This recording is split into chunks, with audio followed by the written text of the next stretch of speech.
Terima Terima kasih kasih. eh, Mbak Teres. Saya sebenarnya ini nggak perlu ikut karena tadi udah sangat lengkap ya dari kedua narasumber sebelumnya. Mungkin dan ini temanya kan tentang isolasi mandiri. Saya mungkin karena ini Mas Komo ini meminta saya tetap hadir, jadi mungkin saya akan mencoba mencari beberapa hal yang lain yang kita rasa banyak dibicarakan saat ini, lebih pada sekarang ketika Omikron muncul itu kan isunya karena sesuatu yang ringan dan tidak terlalu berat, kemudian bahkan ada yang menganggap ini sebagai penanda berakhirnya pandemi, dan ada yang bahkan bilang merupakan kabar gembira. Jadi saya cuma ingin mencoba memang benar apakah Omikron itu merupakan kabar gembira, gejalanya ringan dan sebagainya, yang angka kematiannya juga jauh lebih kecil. Tapi apakah ini merupakan kabar gembira? Nah, ini yang perlu mungkin kita cermati, apalagi ketika kemudian ini Bu ex-Menteri Kesehatan juga mengatakan sampai bahkan membuat statement, jadi seharusnya Omikron itu malah harusnya ditunggu-tunggu, jangan takut sama Omikron, jangan gara-gara Omikron harus vaksin 2 kali. Jadi apakah memang statement itu benar, dan juga ada semacam beberapa tokoh yang di media sosial mengatakan bahwa hampir sama, mengatakan bahwa kita harusnya justru menunggu ini karena kita mendapatkan semacam vaksin yang alami malah, karena kalau dengan vaksin yang yang buatan itu kita ada efek samping dan sebagainya. Dengan Omikron itu seharusnya kita jauh lebih bersyukur. Ini agar juga memberikan semacam kewaspadaan bagi kita semua, agar di balik sesuatu yang sangat ringan ini tentu saja ada hal-hal yang lain yang mungkin bisa tidak terlalu kelihatan. Jadi pertanyaannya, benarkah statement-statement tadi, narasi tadi? Jawabannya bisa ada yang ya dan ada yang tidak, karena kita perlu, untuk bisa menjawab itu, kita perlu melihat sifat Omikron itu sendiri. Jadi kalau kita lihat Omikron secara umum ya, karakteristiknya itu kan gejalanya lebih ringan, angka hospitalisasi dan kematian jauh lebih rendah, tetapi kemudian angka penularannya sangat tinggi dan kemampuan reinfeksi atau menghindari imunitas itu juga cukup tinggi. Nah, sebenarnya kalau kita lihat ini, karakteristik ini, mungkin ini sesuatu yang relatif tidak berbahaya. Artinya, ya kita bisa tertular asal gejalanya ringan kan nggak masalah, apalagi dengan angka hospitalisasi dan kematian yang lebih rendah. Cuman memang ada beberapa hal yang bisa menyebabkan itu tidak seperti yang kita bayangkan, karena memang yang namanya gejala ringan itu seperti yang kita lihat ini, misalnya secara umum perbedaan antara Delta dan Omikron itu ada beberapa jenis gejalanya. Mungkin yang sangat signifikan berbeda itu lebih pada sekarang hilang rasa dan hilang bau itu menjadi jauh lebih ringan, tidak terlalu dominan di Omikron. Kemudian juga jauh tidak punya gejala demam, meskipun batuk menjadi lebih prominen. Kemudian gejala tenggorokan yang gatal dan sebagainya. Tapi kalau kita lihat bahwa yang mengatakan sebagian besar tidak bergejala itu, ini data dari Inggris ya, itu sebenarnya tidak terlalu tepat, karena yang di data dari sana mengatakan relatif sama antara mereka yang punya gejala varian Delta atau tidak. Memang severity-nya jauh lebih rendah. Hanya saja severity jauh lebih rendah itu tidak berarti kemudian semua gejalanya akan tidak parah, tetapi kalau kita bicara dari seluruh kasus, jumlah orang yang gejalanya lebih rendah itu jauh lebih banyak. Jadi mereka yang gejala parah itu menjadi relatif lebih rendah dibandingkan varian sebelumnya.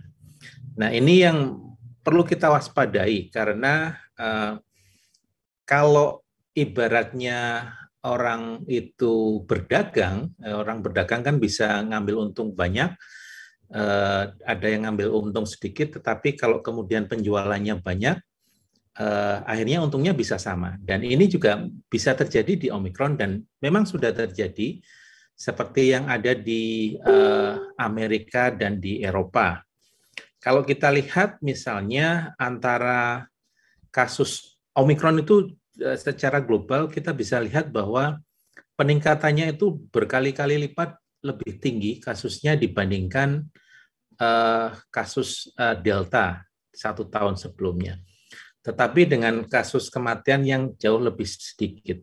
Jadi artinya bukan jauh lebih sedikit, tapi bahwa kalau dari angka kematiannya ya dari perbandingan antara kasus dan kematiannya itu relatif angka kematiannya jauh lebih kecil.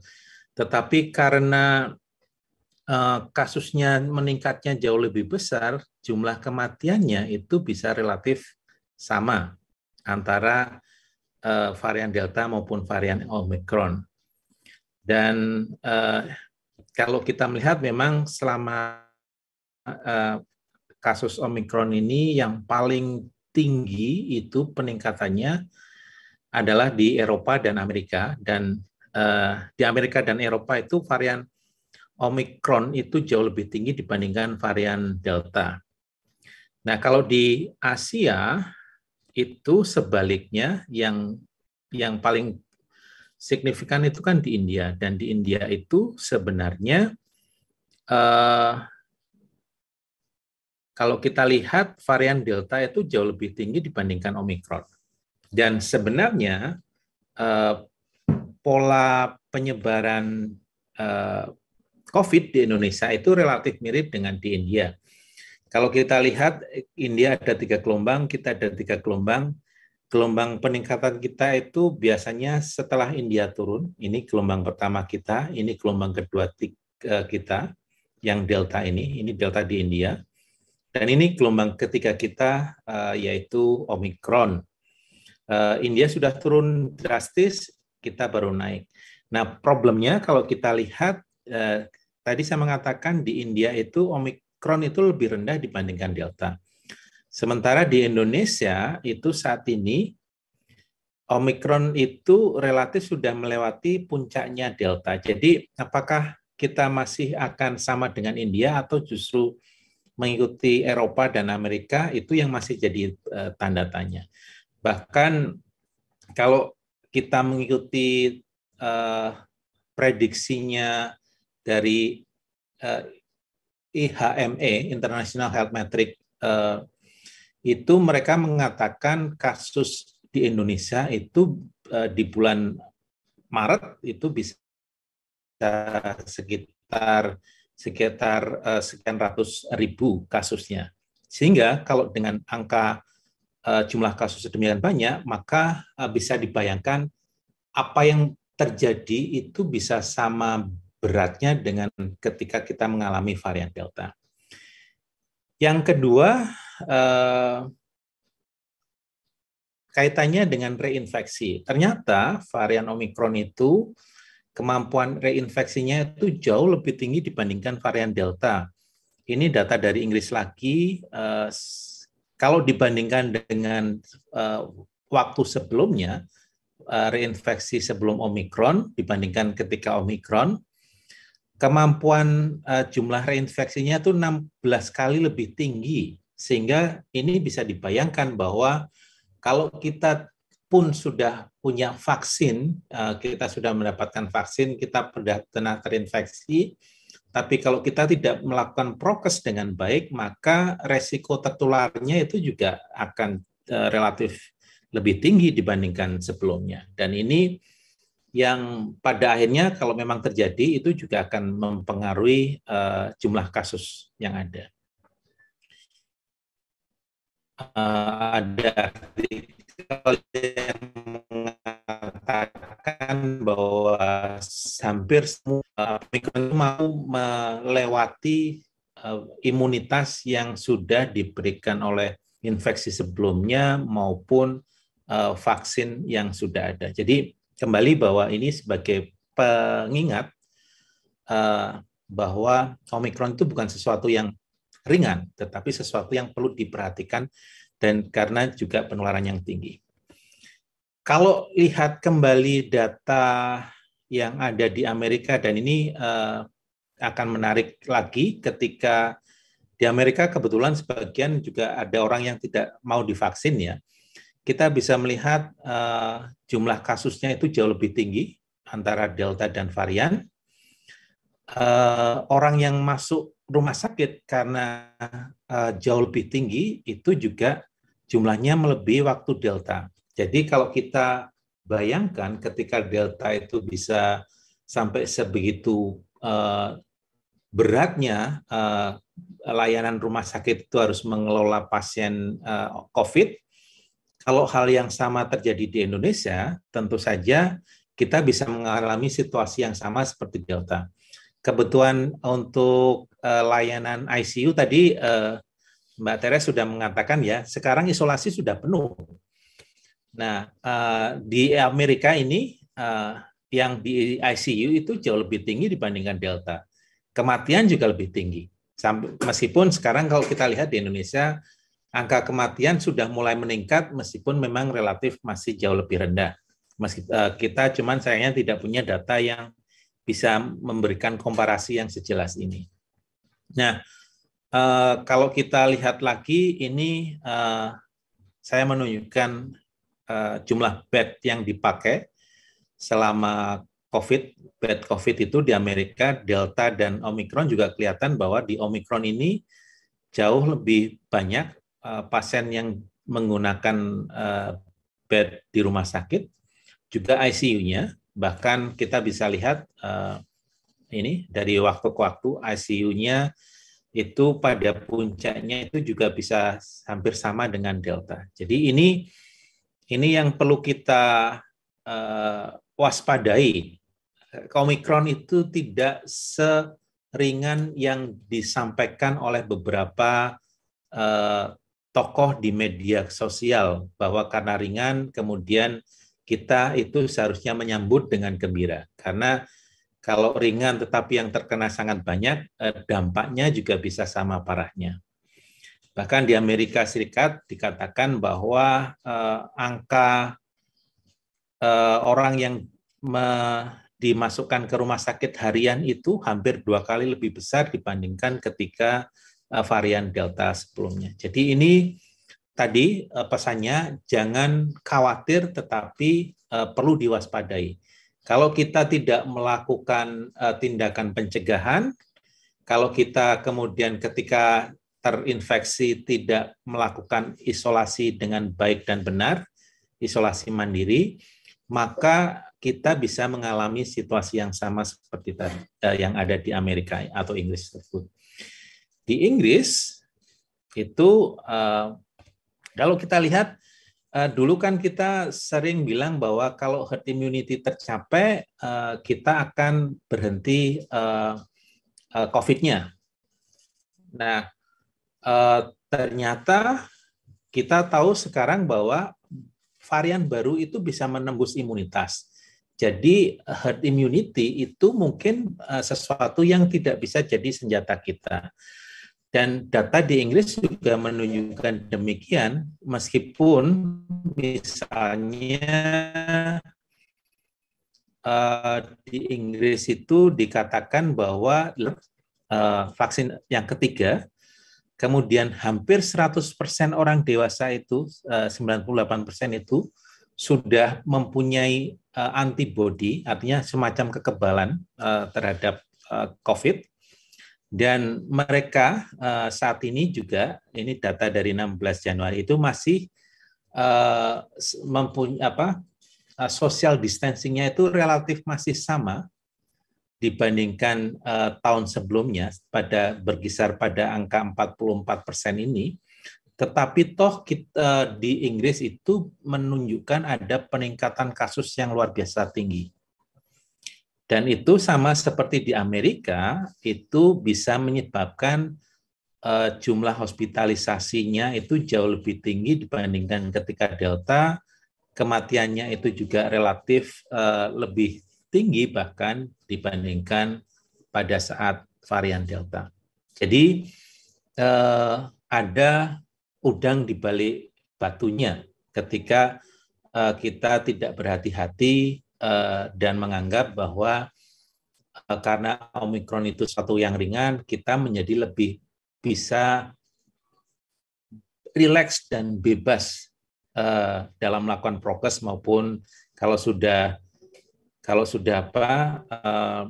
mungkin terpapar dengan orang yang sudah positif, kemudian kita tidak mau melakukan testing hanya karena kita merasa tidak bergejala. Tadi sudah diterangkan dengan jelas bahwa bisa jadi bahkan testing pertama pun itu masih belum positif karena masih dalam periode inkubasi. Jadi kalau kita tidak melakukan tindakan seperti ini, maka kemungkinan penularan juga bisa menjadi tidak. Yang ingin saya diskusikan bagaimana peran vaksin dan penularan serta varian baru. Jadi kita tahu bahwa varian itu muncul lebih banyak muncul pada saat ini. Hal ini karena sebenarnya varian baru itu terjadi karena adanya mutasi virus. Dan mutasi virus itu sebenarnya kan mekanisme yang alami dari virus untuk bertahan hidup. Jadi setiap virus bereplikasi ada kemungkinan dia melakukan mutasi. Ada artikel yang mengatakan bahwa setiap 5 siklus replikasi akan menyebabkan sekitar setengah mutasi. Jadi disimpulkan bahwa akan muncul satu mutasi setiap 2 orang yang terinfeksi. Nah, konsekuensinya apa? Semakin tinggi penularannya, maka semakin tinggi pula peluang terjadinya mutasi, semakin tinggi pula terjadinya varian baru. Dan itu yang menjelaskan apa varian baru itu lebih sering muncul belakangan ini dibandingkan pada awal pandemi, karena tingkat penularannya yang sangat tinggi di segala penjuru dunia. Dan itu yang juga menerangkan Omikron, bahkan Omikron tadinya dikatakan merupakan keturunan langsung dari Delta, tetapi ternyata tidak. Dia itu sebenarnya kalau diurut silsilah keluarganya itu dari varian awal alfa, tetapi ada hipotesis yang mengatakan dia bisa muncul di wilayah yang sistem surveillance maupun pengendaliannya tidak baik, atau yang kedua pada mereka yang terinfeksi kronis karena mempunyai penurunan kekebalan tubuh seperti pada pasien-pasien HIV. Nah, kalau kemudian infeksi itu bisa sustain di populasi karena kita tidak melakukan tindakan pencegahan yang baik, maka kemungkinan munculnya varian baru itu menjadi lebih besar lagi. Itu kenapa mengatakan bahwa mendapatkan Omikron itu sebuah keberuntungan, berita baik, karena dia bisa menyebabkan adanya vaksinasi natural dan juga menyebabkan munculnya herd immunity tanpa korban yang banyak, itu juga tidak benar. Karena tadi, kalau kemudian kasusnya sangat banyak, dia bisa menyebabkan masalah yang sama seperti Delta, dan bahkan juga kalau vaksin yang diberikan itu memberikan kekebalan mungkin dengan beberapa efek samping, tetapi vaksin tidak akan menyebabkan munculnya varian-varian yang baru. Sementara kalau kita membiarkan hanya kita mendapatkan infeksi Omikron hanya karena beranggapan bahwa imunitas natural itu lebih baik, dan karena Omikron itu memberikan gejala yang jauh lebih ringan, kita memberikan kesempatan agar varian-varian baru itu akan muncul karena kita menyebabkan penularan yang jauh lebih tinggi lagi.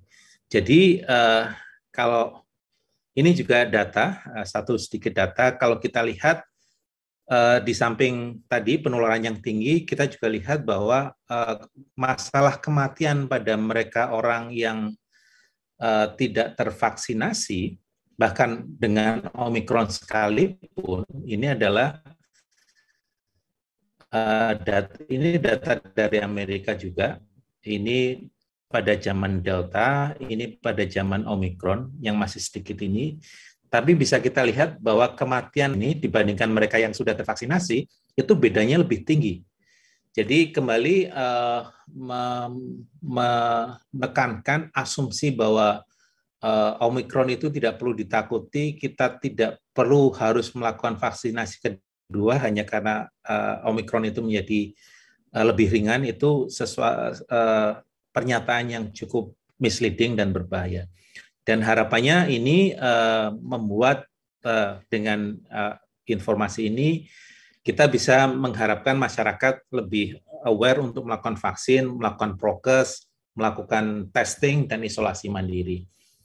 Nah, mungkin sebagai sebuah ringkasan masalah pengendalian Omikron itu lebih pada infeksinya yang tinggi, kemudian karena tadi kalau agar kita bisa menekan penularan lebih lanjut, perlu ada tempat isolasi dengan kapasitas yang lebih besar. Kalau kita tidak melakukan tindakan pencegahan dengan baik, mungkin hospitalisasi maupun kematiannya bisa sama dengan gelombang Delta. Sekarang sudah disebutkan Omikron itu lebih ramah anak, artinya dia lebih menular pada anak. Sehingga kalaupun ada tempat isolasi mandiri, tadi sudah disebutkan kalau di rumah, tapi kalau ada tempat isolasi terpadu itu harus lebih ramah anak. Dan kelompok-kelompok risiko tinggi itu juga menjadi mereka yang perlu mendapatkan perhatian khusus karena belum tervaksinasi maupun adanya komorbid, serta resiko munculnya varian-varian baru. Jadi sebagai ringkasan, beberapa hal ini kasus Omikron masih akan bisa meningkat dengan tinggi di Indonesia. Kebutuhan isoman isoter tinggi, kemudian kebutuhan layanan untuk mendampingi isoman itu juga tinggi, terutama pada mereka yang kelompok risiko tinggi, orang tua, anak, belum vaksinasi, komorbid. Kita mendengar kemarin di Jogja ada pada hari yang sama ada 6 kasus COVID meninggal pada saat isoman, sehingga memang kita perlu punya sistem yang lebih baik agar kembali bahwa persepsi lebih ringan isoman itu bisa menjadi misleading, karena bisa jadi ketika isoman meskipun tadinya mungkin gejalanya ringan, tetapi karena punya komorbid, dia bisa menjadi bergejala berat, sehingga orang-orang tersebut butuh semacam perhatian khusus, entah itu mereka harus isolasi terpadu ataupun kemudian perlu upaya monitoring yang lebih kuat, dan peningkatan testing dan tracing itu sesuatu hal yang penting. Dan jangan lupa bahwa ketika kasusnya meningkat, maka seharusnya mobilitas dan kerumunan itu kita kurangi. Jadi meskipun Pak Menteri ada yang mengatakan kita boleh jalan-jalan kalau sudah vaksin 2 kali, sebaiknya saran tersebut tidak perlu diperhatikan dengan dicermati, karena kemampuan reinfeksi dari Omikron ini menjadi jauh lebih tinggi, dan efek chain reaction-nya atau reaksi berantainya itu yang akan menjadi hal yang bisa menyebabkan kita mempunyai masalah yang lebih besar atau tidak. Demikian dari saya, matur nuwun atas waktunya dan saya kembalikan kepada Dr. Tere.